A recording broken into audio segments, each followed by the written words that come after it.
자, 지금 여기까지는 다 문제가 없으신 거겠죠? 지금 이 설치까지 완료를 하셨을 때 잘 됐나 확인을 해보려면은 그냥 패키지 익스플로러에다가 새로 만들기 하나 열어서 여기에 뭐 JSP를 쳐보시던가, 그럼 JSP 파일이 이제 나오죠. 아니면은 웹 같은 거 입력을 해보셨을 때 다이나믹 웹 프로젝트 이 녀석이 있어야 돼요. 우리가 실제로 사용할 프로젝트입니다. 그래서 이 녀석이 두 개가, JSP랑 이 녀석 둘 다 있어야 되고요. 설치하는 과정에서 큰 문제가 없었다면 이 과정은 당연히 잘 되어 있을 거니까. 자, 간단하게 세팅 조금 더 할 거예요. 자, 윈도우 프리퍼런시스 들어가셔서 여기 검색에다가 enco 해서 인코딩 치겠습니다. 우리가 새로 설치한 이제 JSP 이런 것들을 사용하기 위해 설치했을 때에도 이 녀석들 인코딩이 좀 필요해요. 그래서 여기 웹 쪽에 보시면 CSS 파일, HTML, JSP, XML 이렇게 네 가지 나오게 되는데, 하나씩 들어가서 이 인코딩을 UTF-8로 바꿔주시면 됩니다. UTF-8은 스크롤 위로 올라가시면 있으니까 체크해 주시고요. 어플라이 꼭 해주시고 다른 녀석 들어가서 똑같이 UTF-8에 어플라이, 똑같이 UTF-8에 어플라이. XML은 아마 높은 확률로 UTF-8이 되어 있을 텐데 그래도 확인 한 번씩은 해주시고요.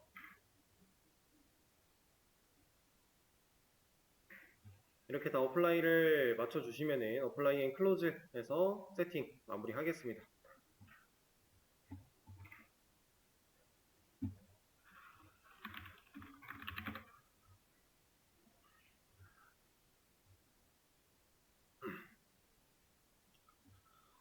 자, 간단한 세팅이니까 별로 어렵지 않게 다 하셨을 것 같고요.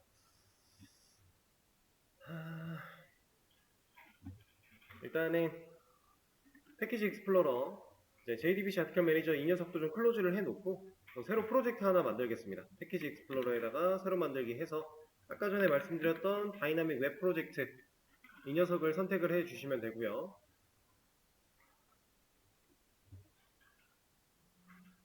넥스트를 한번 눌러서, 자, 프로젝트 이제 기본 세팅 같은 거 좀 할 건데, 자, 프로젝트 네임은 JSP 아티클 매니저라고 할게요. 뭐 저랑 똑같지 않아도 상관없는데 아시죠? 제가 제공해드리는 코드에서 패키지나 프로젝트 이름 부분 수정 필요한 거. 자, 그리고 나머지는 따로 건드릴 게 없어요. 이거 하나만 건드리면 돼요. 뭐냐면은 여기 new runtime 하겠습니다. 여기 보면 타겟 런타임이 있어요. 그래서 여기 new runtime 눌러줄 거고요. 이 과정이 어떻게 보면은 이제 처음 접해보는 과정이고 좀 중요하다면 중요할 수 있는 과정인데, 앞으로는 우리가 프로젝트를 만들어서 웹으로 구현을 할 거라고 했죠. 그래서 웹 서버를 우리가 아까 설치를 해놨어요. 톰캣. 그 녀석을 이 프로젝트한테 입히는 겁니다. 정확히는 이 서버한테 프로젝트를 입히는 거지만 지금 우리가 느껴지는 부분으로는 프로젝트의 서버를 입히는 느낌으로 느껴질 거예요. 뭐가 됐든 일단은 괜찮아요. 자, 오시면 이렇게 아파치, 베이직, IBM, 뭐 OW2, 오라클 뭐 등등 많은데 이 중에서 아파치 옆에 있는 화살표 눌러주실 거고요. 그러면 아파치 톰캣에서 7, 8, 8.5, 9.0 이런 식으로 쭉 나와요. 이 중에서 우리는 10.1.24 버전이니까 10.1 선택을 해주시고요. 제가 아까 STS 버전에 따라서 호환되는 톰캣의 버전이 다르다라고 했는데 STS 버전이 좀 내려가면은 10.1 이런 게 없습니다. 10.0까지밖에 없고 이럴 거예요. 더 내려가면은 뭐 9까지밖에 없고 이런 식입니다. 그래서 그 버전 호환이 좀 필요해요. 우린 지금 10.1점대 버전이니까 10.1로 선택을 해주고 넥스트 눌러주겠습니다. 자, 그러면 이제 뉴 서버 런타임 인바이러먼트라고 해서 서버 설정 간단하게 할 수 있는 부분이 나왔는데, 자, 여기서 우리가 생각해야 되는 거는 여기 10.1.15 일단 해보고 안되면 버전을 낮추는 방법으로 갈게요. 여기 브라우즈 눌러보겠습니다.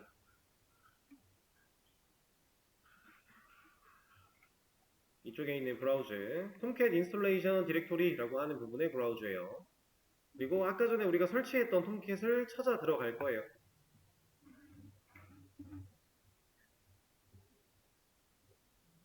근데 찾아 들어갔을 때 뭐 안쪽으로 들어갈 필요 없고요. 그냥 이 폴더까지 선택을 해주시면 됩니다.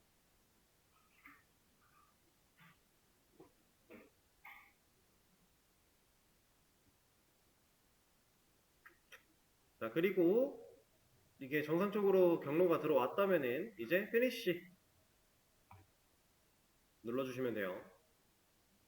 그러면 타겟 런타임에 아파치 톰캣 10.1 들어왔을 거고 밑에 다이나믹 웹 모듈 버전에 6.0이 들어왔을 겁니다. 이것도 이제 톰캣이 제공하고 있는 버전이 뭐 10점 초반대? 10점 초반대도 6이었나? 제가 정확히 기억이 안 나지만 특정 버전까지는 다이나믹 웹이 5.0이었고요. 이제는 6.0인데 일단 자동으로 설정이 되는 거니까 이렇게 만들어주고 다른 거는 뭐 할 게 없어요. 그냥 피니시 누르셔도 됩니다. 그러면 여기 오픈 퍼스펙티브라고 뜰 건데 이거는 그냥 노 하시면 돼요. 이거 자바 22라는 퍼스펙티브로 다시 열어줄까 라고 하는 건데 굳이 필요하지 않습니다. 노 해주시고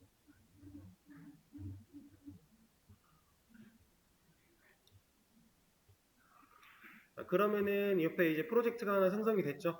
JSP 아티클 매니저라고 하는 이름으로 하나 생성이 됐는데 이 녀석을 잘 보시면 그동안 우리가 만들었던 프로젝트랑은 좀 다르게 생겼어요. 아이콘이. 우리 원래 그동안 자바 프로젝트 만들면은 폴더 모양에다가 J라고 하는 알파벳 하나밖에 안 보였거든요. 근데 이제 왼쪽 상단에 약간 지구본 모양 같은 게 하나 생겨났습니다. 이제 웹이라고 하는 표시를 이 아이콘이 해주고 있는 거예요. 그리고 이 프로젝트를 열어보시면은 기본으로 잡혀있는 녀석들이 꽤나 많아요. 원래 우리 자바 프로젝트 만들면 JRE 시스템 라이브러리 하나, 그 다음에 SRC 하나, 이게 끝이죠. JDBC 아티클 매니저에서 우리가 LIB라고 하는 폴더 이런 거 만들었던 건 우리가 만든 거잖아요. 이거 db.txt도 우리가 만든 거고. 그 다음에 여기서 이제 컨텍스트 패스 해가지고 애드 했을 때 이게 자동으로 만들어진 거고. 근데 웹 프로젝트는 그냥 만들자마자부터 뭐가 되게 많죠. 그리고 여기서 눈여겨보셔야 되는 거, 얘는 좀 넓혀서 보여드리면은 자바 버전 같은 경우는 지금 별로 신경 쓰실 필요 없고요. 그냥 이대로 둘 겁니다. 저도 바꿀 수 있는데 굳이 바꾸지 않고 그냥 둘 거예요. 상관없어서. 근데 이거 말고 우리가 좀 눈여겨봐야 되는 거는 이런 거예요. 서버 런타임 우리가 설정한 거 여기 들어와 있죠. 이 설정을 안 하면 여기가 안 들어와져 있어요. 그래서 추가로 프로젝트를 만들고 나서 설정을 또 할 수가 있는데 그냥 만들 때 같이 하시면 편합니다. 자, 그리고 또 빌드라고 하는 거 처음 보는 녀석인데 이제 하나가 만들어져 있고요. 근데 이 빌드는 사실 폴더로 생긴 건 처음 봤지만 우리가 다뤄본 적은 있어요. 언제? git 이그노 할 때. 그때 우리가 5가지를 이제 이그노에다 넣었어요. 클래스 패스, 세팅스, 프로젝트, 그 다음에 빌드랑 빈까지. 총 5가지를 적어 넣었었는데 이제부터 사실 빌드가 의미가 있는 거죠. 그 전까지는 사실 큰 의미가 없었습니다. 빌드는. 근데 이제 그냥 이 git 이그노를 만든다라고 하면 이 5가지는 거의 기본으로 들어가는 개념이라서 그렇게 아셔야 된다라고 했던 거고. 그래서 이 빌드는 우리가 실제로 신경 쓸 폴더는 아니에요. 그래서 뭐 있으나 없으나 별로 신경 안 써도 된다 이런 느낌. 혹여나 git 이그노를 그동안 하실 때 빌드 어차피 의미 없으니까 지금 안 해야지 라고 안 하셨던 분들은 이제부터는 빌드 꼭 넣어 주셔야 됩니다. 그리고 또 우리가 눈여겨봐야 될 거는 소스 폴더가 2개예요. 그동안은 SRC라고 하는 소스 폴더가 하나였는데 이제는 2개입니다. 위아래로 2개가 있죠. 이거 프로젝트 매니저로 보시면, 프로젝트 익스플로러로 보시면은 좀 다른 모양으로 나올 거예요. 이런 식으로 나와서 좀 다릅니다. 그래서 저는 패키지 익스플로러로 보고 있으니까 저랑 같은 화면을 보시려면 패키지 익스플로러로 보셔야 됩니다. 이거 프로젝트 익스플로러 얘는 애초에 모양이 좀 달라요. 생긴 게. 뭐 이걸 한다고 해도 뭐 상관은 없지만 저는 이게 더 편해서 이걸로 보여드릴 겁니다. 그래서 SRC가 2개가 있어요. 하나는 SRC 메인 슬래시 자바가 있고요. 하나는 그냥 SRC만 있는데 자, 얘랑 얘는 차이가 뭘까요?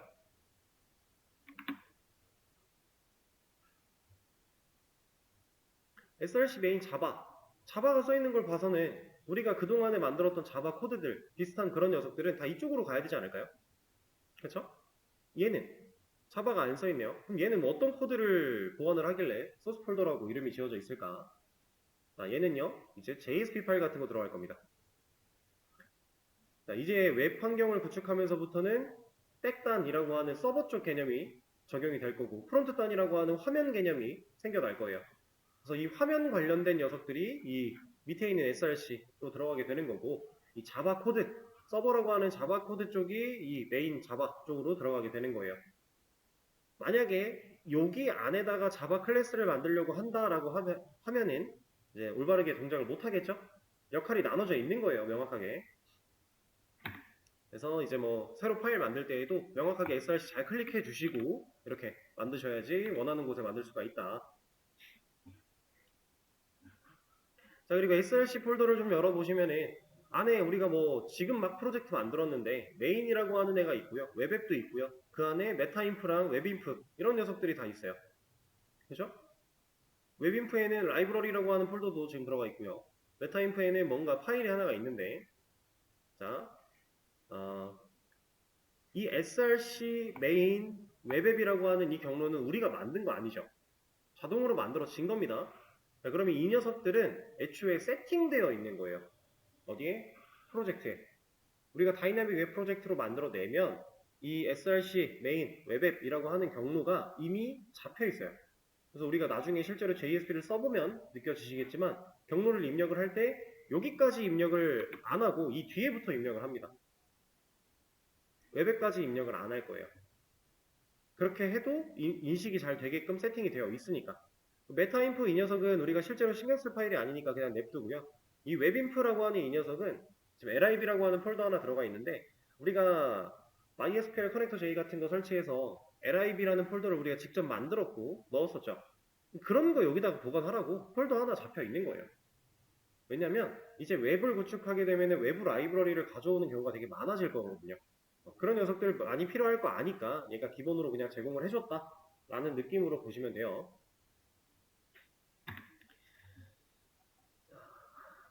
그래서 프로젝트는 지금 그동안에 봤던 거랑은 좀 다른 형태로 만들어지게 될 것이다. 자, 그럼 이제 진짜로 클래스 파일 같은 거 만들어서 좀 해봐야겠죠? 자, 우리 그동안 자바 프로젝트 만들면 항상 메인이라고 하는 클래스 하나 만들어 놓고 그 안에 메인 메서드 넣어 놓고 출력문 써봤죠? 그죠? 이제부터는 그런 거 안 할 거예요. 애초에 메인 메서드를 안 만들 겁니다. 왜냐면 얘는 웹 프로젝트니까. 메인 메서드가 자바 프로젝트 안에서 동작할 수 있었던 이유는 애초에 이 자바 프로젝트라는 녀석은 자바 어플리케이션으로 실행을 하기 위해서 존재하는 프로젝트예요. 그래서 메인 메서드가 실질적으로 그 자바 어플리케이션 실행을 담당하는 녀석이었던 거고 근데 지금 이제 웹 프로젝트가 됐으니까 자바 어플리케이션이 아니라 서버를 가지고 얘를 구동을 시킬 거니까 더 이상 메인 메서드가 필요하지 않습니다. 그래서 우리 src 메인 자바 이 녀석 클릭한 다음에 컨트롤 N 눌러서 여기다가 이제 클래스를 만들 건데 그냥 클래스를 만들 게 아니에요. 얘를 그냥 만들어서 우리가 필요한 녀석들을 타이핑을 해도 좋지만 상관없지만 애초에 그런 타이핑이 다 되어 있는 서블릿이라고 하는 녀석을 만들어 줄 겁니다.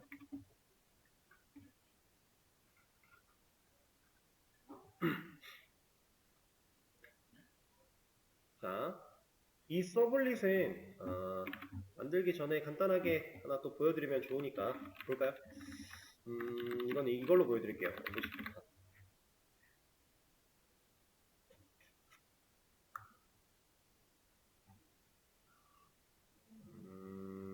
그림이 MBC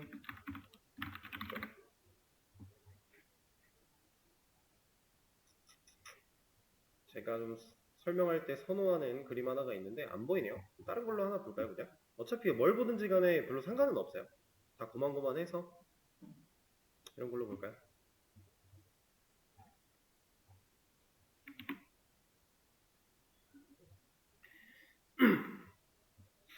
자, 제가 아까 말씀드렸던 브라우저와 서버가 통신을 하는 거다라고 했던 부분이 이제 이 부분에 적혀 있는 거고요. 그 다음에 이제 웹서버를 통해서 사용자의 요청, 브라우저를 통해 들어온 요청을 이제 웹서버가 우리 프로젝트로 넘겨주는 거예요.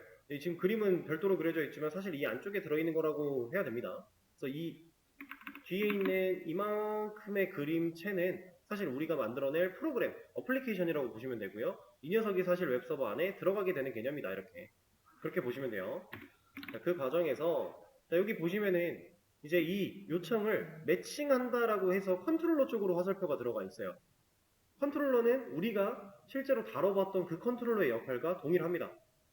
다만 우리 그 전에 했을 때는 화면이라고 하는 뷰 단이 없었기 때문에 이제 컨트롤러가 실제로 출력을 뱉으면서 사용자한테 응답을 하는 상황이었다라고 하면은 이제는 컨트롤러가 직접 응답을 하지 않아요. 얘는 사용자의 요청을 받아들이는 역할을 수행을 합니다. 근데 그 컨트롤러 밑에 뭐가 쓰여져 있어요? 서블릿이 쓰여져 있죠. 자, 이 서블릿이 우리가 배웠던 그 컨트롤러의 개념과 동일하다라고 보시면 돼요. 그래서 결국에 이 서블릿 역할은 뭐다? 사용자의 요청을 처음으로 받아들일 녀석이다. 웹서버가 받아서 우리 프로젝트 코드 쪽으로, 프로그램 쪽으로 넘겼을 때 그 요청이 뭔지, 누가 일을 해야 되는지 이런 것들을 담당할, 그런 것들을 매칭시켜줄 녀석이다 라고 보시면 돼요. 어떻게 보면은 이 녀석이 없으면 통신이 불가하죠. 얘를 통해서 내가 지금 뭘 해야 되는지 매칭을 올바르게 시켜주지 못하면 애초에 기능 수행할 수가 없어요. 서블릿은 그런 역할이다 보시면 됩니다. 그래서 우리가 지금 서블릿을 하나 만들어 줄 건데, 자, 크리에이트 서블릿 해서 들어와 보면은 프로젝트 설정되어 있고 소스 폴더 설정되어 있어요. 이거는 우리가 당연히 건드릴 필요가 없겠죠. 자, 이제 패키지랑 클래스 네임 적어 줄 건데요. 패키지는 이제 바로바로 좀 하면서 가도록 하죠. 기본적인 내용은 저번 그 게시판 2개 만들어 보면서 해봤으니까, 자, com.koreait.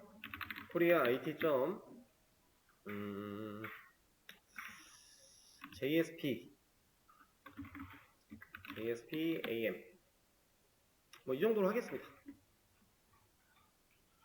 JSPAM이라고 써놓으니까 뭔가 스팸 같아가지고 조금 그렇긴 하네요. 이렇게 써놓죠. 아니면은 이렇게 할까요? JSP에 AM 이렇게 끊을까요? 이렇게. 그리고 패키지 이름에 대문자를 넣으면 안 돼. 뭐 파스칼 표기, 카멜 표기 이런 거 써야 돼. 라는 그런 규칙은 패키지 쪽은 딱히 없어요. 근데 대부분 패키지는 소문자로 많이 합니다. 특별히 대문자를 써야 되는 경우가 아니면, 왜냐면은 애초에 이 패키지를 이런 식으로 쓰는 이유가 우리가 사용할 도메인을 역으로 간다 이런 느낌으로 많이 쓴다라고 했었죠.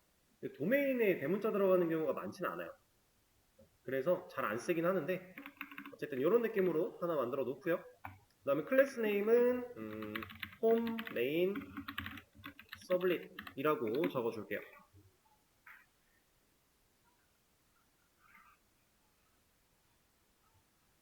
이 클래스 네임은 우리가 만들던 클래스랑 동일한 클래스 이름입니다.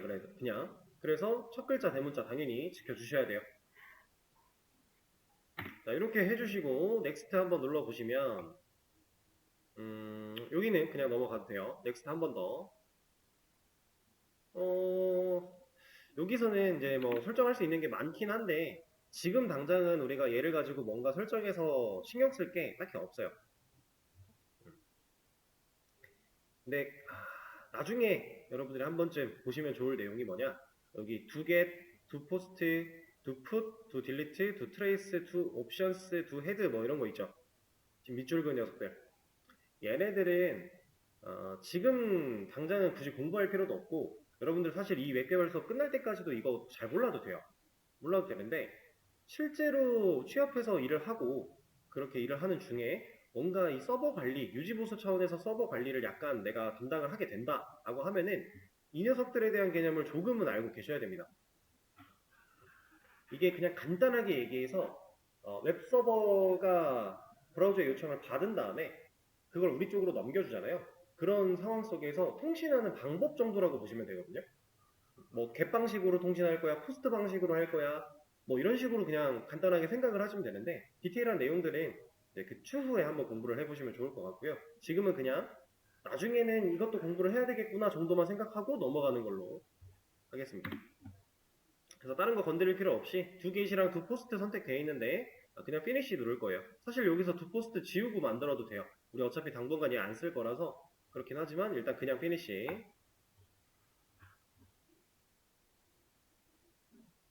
그러면 홈메인 서블릿이라고 하는 클래스가 하나 만들어졌는데 이 안에 뭐가 되게 많이 쓰여져 있죠. 이거 그냥 똑같은 클래스입니다. 그냥 만들어서 이런 것들을 우리가 직접 쓸 거냐 아니면 이초에 이런 게 쓰여져 있는 녀석으로 만들 거냐인데 당연히 이게 편하니까 이렇게 하겠다라고 하는 거예요. 자, 이 중에서 이제 주석 부분 다 제거할 거고요. 자, 근데 제거를 하려고 제가 컨트롤 D 단축키를 눌렀더니 지워지지 않고 우측 하단에 이런 게 나왔어요. 자, 이런 식으로 나왔습니다. 컨트롤 D라고 하는 단축키 우리가 삭제할 때 많이 사용을 했죠. 근데 그거 쓰려고 하니까 이런 게 나왔어요. 이거 왜 그런 거냐면 우리가 이제 emit이라고 하는 걸 설치를 했잖아요. 근데 emit이라는 이 녀석이 설치가 되면서 얘한테도 컨트롤 D라고 하는 단축키가 자동으로 설정되어 있는 녀석이 있는 거예요. 동일한 단축키로 두 개의 기능을 가지고 있으니까 너 여기서 지금 뭐 할 건데 골랐어 라고 하는 거거든요. 사실 emit이 제공하는 컨트롤 D는 우리가 딱히 쓸 일이 없어서 저는 이거 단축키 좀 수정하고 갈 거예요. 컨트롤 D 없으면 너무 불편해요 저는. 그래서 윈도우 프리퍼런시스에 가서 여기에 키라고 하는 이 키라고 입력을 하시면은 중간쯤에 키스라고 하는 녀석이 있습니다. 그래서 얘를 선택을 하시면 여기가 이제 이 STS 안에서 단축키 설정할 수 있고 뭐 뺄 수도 있고 이런 녀석들인데 여기서 컨트롤 D를 찾을 거고요. 찾은 다음에 그 딜리트 라인이라고 하는 녀석만 남겨놓고 나머지는 없앨 거예요. 어떻게 찾냐?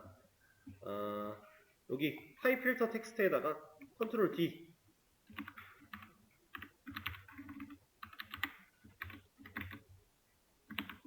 이렇게 입력을 하시면 나와요. ctrl 플러스 D 입력을 하면 나옵니다. 자, 이 중에서 딜리트 라인 말고 매치 페어 라우드 월드라고 하는 이 녀석을 제가 뺄 거기 때문에 얘를 먼저 클릭을 해 주시고요. 뺄 녀석을 선택을 한 다음에 unbind command라고 하는 버튼을 클릭해 줄 거예요. 그러면 커맨드가 빠집니다. 빠지는데 이 딜리트 라인이라는 커맨드도 같이 빠졌어요. 그래서 딜리트 라인을 다시 선택을 해줄 거고요. 선택을 해서 이 밑에 있는 바인딩 얘를 한번 클릭을 한 뒤에 컨트롤 D를 그냥 키보드를 입력을 하시면 알아서 들어갑니다. ctrl 이렇게 타이핑할 필요가 없어요. 자, 그러면 이제 앞으로는 컨트롤 D 했을 때 딜리트 라인만 작동을 하게 됩니다. 그래서 어플라이 한번 먼저 해줄 거고요. 그리고 하나 더 할 거예요. 여러분들은 사실 안 하셔도 되는데 뭐 활용을 하시던 분들이 있다면 생각보다 유용한 기능이라 같이 하시면 좋습니다. 저는 여기다가 컨트롤 M 이라고 하는 거를 입력을 할 건데 이 컨트롤 M은 뭐 하는 애냐면은 내가 지금 보고 있는 영역을 그냥 전체 화면으로 만들어주는 거예요. 최대화, 최소화를 단축키로 하는 거죠. 제가 한 번씩 코드를 이렇게 패키지 익스플로러나 콘솔 같은 영역을 왼쪽에 놓고 코드를 보여드릴 때도 있고 아니면 이 녀석들 없이 코드를 보여드릴 때도 있는데 애초에 전체 화면으로 만드는 그런 단축키입니다. 저는 이 멀지 라인스라고 하는 이 녀석을 언바인드 해줄 거고요. 얘는 같이 안 사라지니까 그냥 둬도 돼요. 그리고 어플라이 또 한번 해주고 어플라이 앤 클로즈까지. 자, 컨트롤 M이 이겁니다. 이거 이렇게 왔다 갔다 하는 거. 이거 생각보다 작업할 때 좀 효율이 좋으니까 자주 활용하시면 나쁘지 않아요. 그 다음에 이제 주석 제거해 줄 거고요. 일단 주석 부분만 다 제거를 해 줄게요. 이렇게. 그리고 생성자도 지울 겁니다. 그리고 두 포스트라고 하는 이 메서드도 지울 거예요. 그럼 지금 스태틱 파이널인 시리얼 버전 UID라고 하는 녀석과 두 게시라는 메서드 빼고 다 지웠죠? 일단 이 상태로 만들어 놓을 겁니다. 그리고 임포트 정리도 한번 해줄 거고요.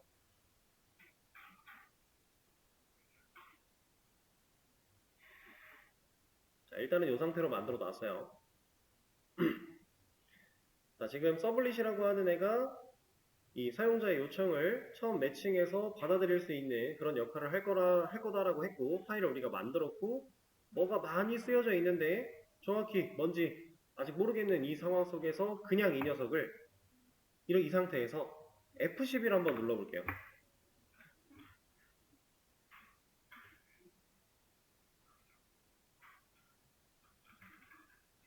그러면 디버그 온 서버라고 해가지고 얘가 지금 뭐가 하나 떴어요. 원래 같으면은 뭐 run on 서버, 자바 어플리케이션, 뭐 자바 인 컨테이너 이런 식으로 해서 선택해서 실행할 수 있게 떴었을 텐데 얘는 이제 이런 게 떴죠.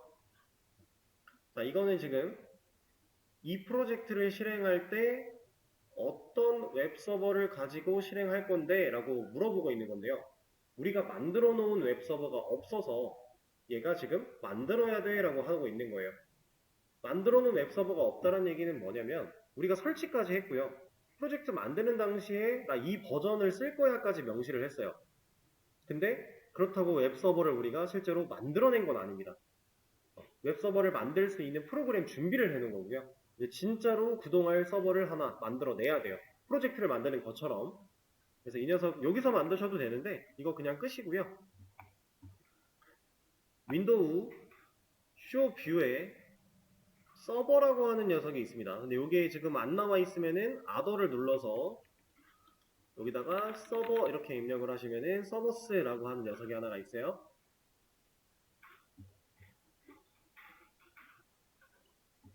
얘를 오픈해 줄게요. 서버스가 하나 더 생겨났죠? 자, 이 녀석은 뭐 위치를 여러분들 편하신 데 두시면 되는데 저는 이쪽에다가 놓을 겁니다. 패키지 익스플로러 아래쪽에다가. 뭐 큰 이유가 있는 건 아니고 이쪽이 편해서 여기다 놓는 거예요.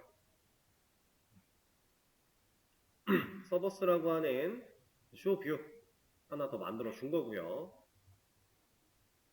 그리고 얘도 뭔가를 새로 만드는 방식 이 패키지 익스플로러랑 유사해요. 컨트롤 N 누르시면은 뜹니다. 근데 여기다가 이제 제가 서버라고 입력을 할 거고요.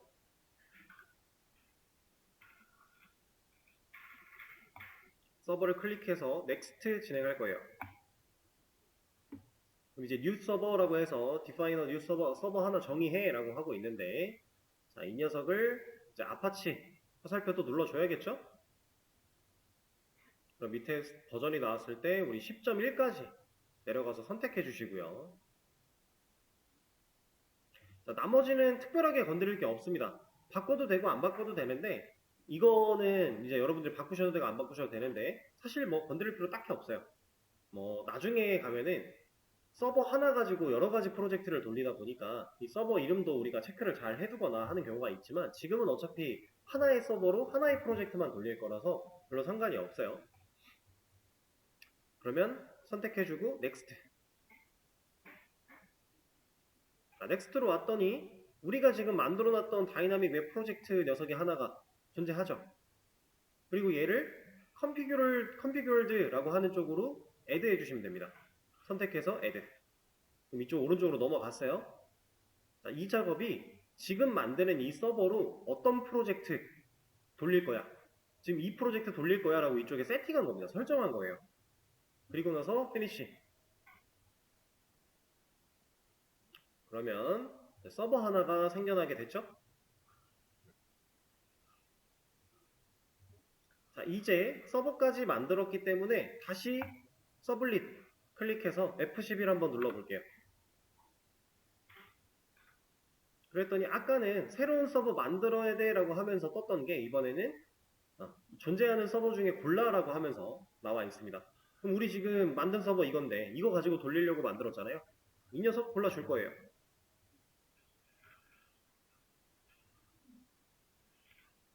그리고 밑에 있는 이 체크박스도 선택을 할 겁니다. 이거는 이제 항상 이 프로젝트 돌릴 때 이 서버로 돌려줄까? 라고 하는 건데 우리 이 서버로 돌릴 거 맞으니까 클릭해 줄 거고요. 그 다음에 피니시까지. 그러면 콘솔에 뭐가 쫙 입력이 되다가 이제 이런 브라우저가 하나 자동으로 열리게 됩니다. 자, 이제 실제로 우리가 작성한 이러한 코드 내용을 가지고 브라우저로 연결하는, 브라우저로 여는 첫 시도를 지금 여러분들이 해보신 거예요. 웹서버라고 하는 걸 사용해서 우리 프로젝트 코드가 가진 녀석을 구동시켰다. 브라우저로 접속을 했다. 라고 하는 개념이에요. 자, 그러면 여기서 얘를 한번 볼게요. 페이지에 이런 게 쓰여져 있어요. 그죠? 이거는 왜 쓰여졌고 얘는 왜 쓰여졌을까요? 페이지에. 우리가 코드를 다시 와서 보면은 자, 서버드 앳이라고 하는 이 텍스트가 적혀있죠, 코드에. 똑같죠? 공백 하나 띄어쓰기 된 것까지 똑같아요. 그죠? 그럼 얘는 쟤 때문에 출력이 된 거겠구나. 대략 유추가 가능해요. 우리가 출력문 처음 배울 때 그냥 그 프린트 ln 안쪽에 쌍따옴표 안쪽에 들어가 있는 문자가 콘솔에 나왔을 때 아, 저게 쟤를 출력을 해주나 보구나 라고 유추한 것처럼 얘도 동일한 역할입니다. 그냥 화면에 그려주는 역할을 해요. 자, 근데 그 뒤에 나온 이 우리 프로젝트 이름 이 녀석은 왜 나왔을까? 아, 얘는 이 get context pass라고 하는 녀석으로 인해서 출력이 된 겁니다. context pass 이 녀석은 뭐냐? 자, 우리가 이제 앞으로 브라우저에다가 입력을 해서 들어오게 될 거예요. 근데 브라우저에는 뭐 실제로 내가 지금 접속하려고 하는 IP, 포트, 그 다음 컨텍스트 패스, 그 다음에 실제로 내가 들어가야 되는 URL 매핑까지 적어줘야 될 정보들이 몇 가지 있는데 그 중에서 이 컨텍스트 패스라고 하는 녀석은 여기에 해당을 하는 녀석입니다. IP 포트 그 뒤에 바로 붙는 녀석이 컨텍스트 패스라고 해요. 자, 그러면 제가 여기다가 이 컨텍스트 패스를 어펜드 했던 이만큼을 지우면 여기서 사라지는 거예요. 지금 지우고 저장한 다음에 브라우저로 와서 새로 고치면 F5 눌렀더니 사라졌죠? 자, 우리가 뭔가 여기서 작업을 하고 저장을 하면 이 녀석이 하나 보여드릴게요. 여기다가 저장을 하면 여기가 다시 해볼게요. 이거 됐는데 타이밍이 저장을 완료하면은 이렇게 한번 깜빡하죠. 이렇게 한번 깜빡하면 서버가 리로드 된 거예요. 리로드라는 건 다시 돌았다는 거죠. 우리가 뭔가 수정을 하면은 이렇게 서버가 리로드가 돼야만 우리 브라우저에 적용이 됩니다. 실제로 제가 리로드 되기 전에 다시 헬로로 바꿔놓고 저장하자마자 브라우저 가서 새로 고치면 계속 눌러볼게요. 바로 됐네요. 이게 원래 이렇게 바로 안 되는데 바로 되네.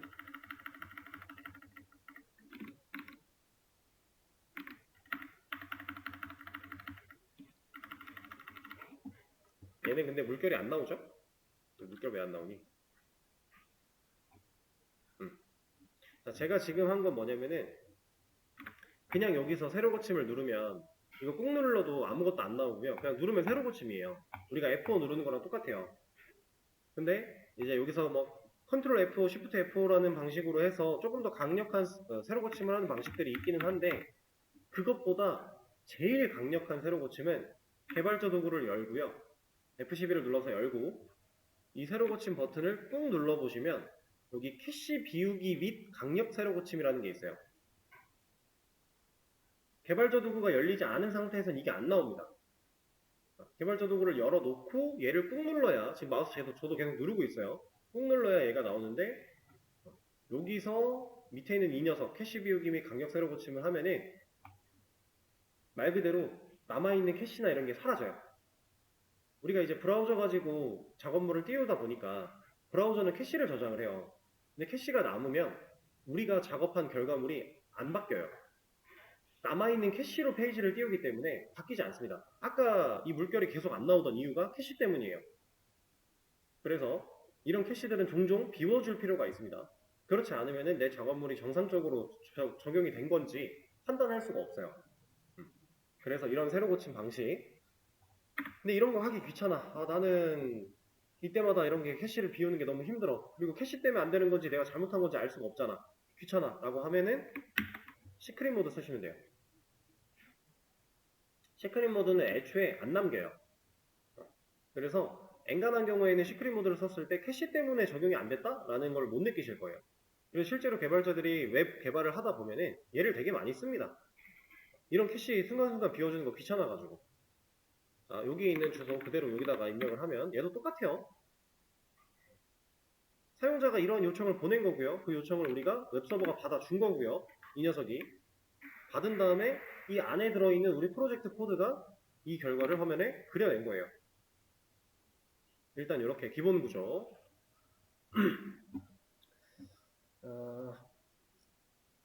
그래서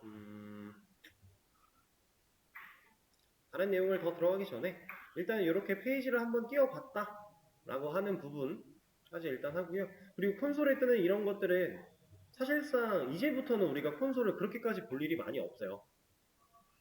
여기는 이제 뭐 서버가 정상적으로 켜지면 켜졌다라 자동으로 그냥 이렇게 읽어주는 건데 이거 우리가 굳이 확인할 필요가 딱히 없습니다.